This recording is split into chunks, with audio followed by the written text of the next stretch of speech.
Mga kasimple, magluluto tayo ng chop suey. So, prepare muna tayo. So, ayan mga kasimple, tapos na tayo mag-prepare ng mga kailangan natin para sa chop suey. So, ito sila. Tsaka, balon-balunan. Ayan, panlalawak natin mga kasimple.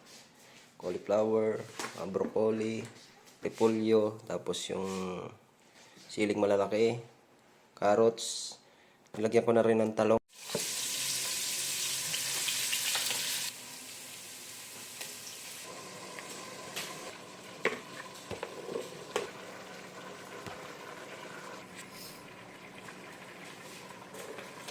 A few moments later.